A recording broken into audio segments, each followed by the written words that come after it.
Oke, assalamualaikum warahmatullahi wabarakatuh. Perkenalkan, nama saya Adil Fariski dengan NIM 200-288 dari kelas VAR NFT C. Jadi di sini saya akan mengerjakan kuis yang diberikan oleh Pak Winarto. Yang kuis pertama yaitu ada soal kegiatan industri migas dibagi menjadi 3, apa saja dan jelaskan. Untuk kegiatan industri migas yang dibagi menjadi 3. Yang pertama ada eksplorasi, dan yang kedua ada produksi dan pengolahan, dan yang ketiga ada pemasaran. Jadi untuk eksplorasi sendiri, yaitu eksplorasi itu berfungsi untuk mengetahui di mana minyak, dan mengetahui ada batuan apa saja di dalam bumi, untuk mengetahui apakah ada batuan atau ada kepatahan. Yang kedua ada produksi dan pengolahan. Setelah dilakukannya eksplorasi, dan eksplorasi itu terdapat minyak, akan dilakukan produksi. Setelah produksinya berhasil, akan dilakukan pengolahan.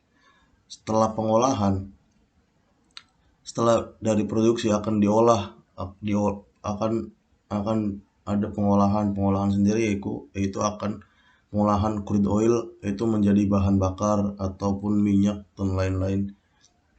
Yang ketiga ada pemasaran. Jadi untuk pemasaran itu yaitu bisa kita memperjualbelikan minyak itu ke negara lain dengan mengekspor, atau kita bisa pemasarannya itu bisa ke SPBU dan lain-lain.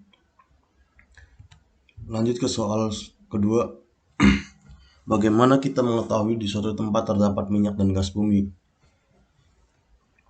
Yaitu dengan melakukan studi geologi dan studi geofisika dan survei seismik. Jadi studi geologi itu kita mengetahui mengetahui struktur batuan yang ada di dalam bumi, untuk mengetahui yang ada di dalam bumi. Dan kalau misalkan studi geologi, misalkan ada batuan gamping, batuan shell, dan batuan sandstone, itu terdapat minyak. Yang kedua yaitu ada survei seismik. Jadi survei seismik ini pengukuran gelombang suara. Yang ketiga,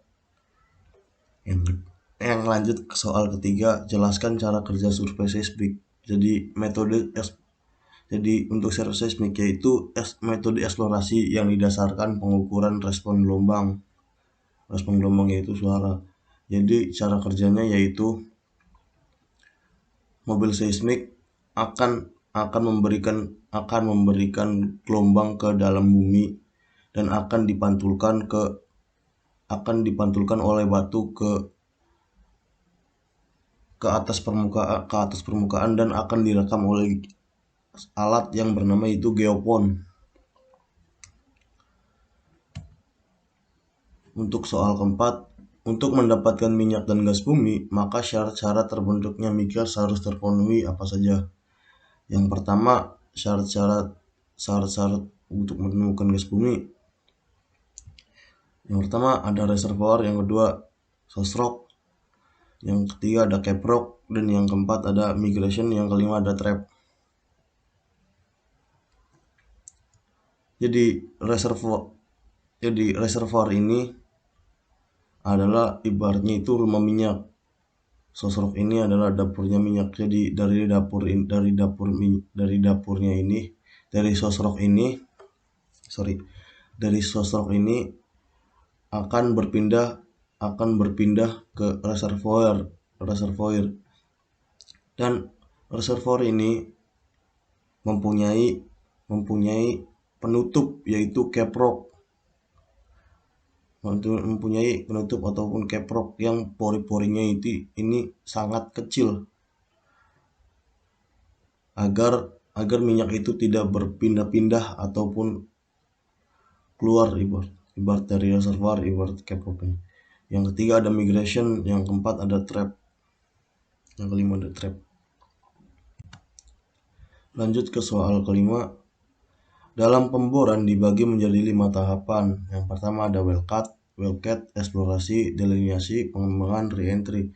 Jadi wellcat ini adalah sumur uji. Setelah dilakukan wellcat dan berhasil adanya minyak di sumur tersebut, akan dilakukan eksplorasi, akan dilakukan pemboran lebih dalam lagi, dan misalkan eksplorasinya berhasil, wellcatnya berhasil, akan dilakukan delineasi atau penambahan sumur dan penyedot agar penyedotan minyak ini lebih lebih cepat istilahnya, dan akan dilakukan dari delineasi akan dilakukan pengembangan sumur dan reentry. Cukup sekian dari saya, kurang lebihnya mohon maaf. Wabillahi taufiq wal hidayah. Wassalamualaikum warahmatullahi wabarakatuh.